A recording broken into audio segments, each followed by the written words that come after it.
નમસ્કાર, 10 સુધીના તમામ મહત્વપૂર્ણ સમાચારો સાથે હું છું જયેશ। દિલ્હીમાં મોટા આંતરરાષ્ટ્રીય ડ્રગ્સ રેકેટનો પર્દાફાશ થઈ ચૂક્યો છે। અહીંના છતરપુરના ફાર્મ હાઉસમાંથી 262 કરોડ રૂપિયાનું ડ્રગ્સ ઝડપાયું છે।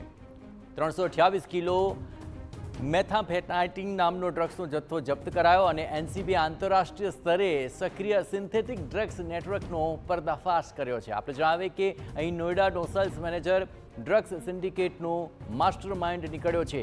ગૃહપ્રધાન અમિત શાહે એનસીબીની કામગીરીને બિરદાવી હતી। આપણે જણાવીએ કે એનસીબીએ 20 નવેમ્બરે છતરપુર એન્કલેવમાં એક ઘરની અંદર દરોડાની કાર્યવાહી કરી હતી કે જ્યાં 328 કિલો મેથામ્ફેટાઇન નામનું એક ડ્રગ્સ મળી આવ્યું કે જેની કિંમત આંતરરાષ્ટ્રીય બજારમાં 262 કરોડ રૂપિયાથી વધુ છે।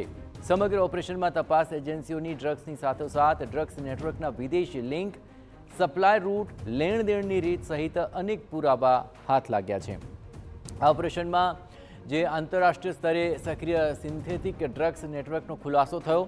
ભારતની અંદર આ ગેંગ વિદેશી ઓપરેટર્સના ઇશારે કામ કરી રહી હતી અને મોટા પાયે ડ્રગ્સનો જથ્થો ઝડપાયા બાદ હવે દિલ્હી એનસીઆરમાં શંકાસ્પદ ગતિવિધિઓને ટ્રેક કરવામાં આવી રહી છે।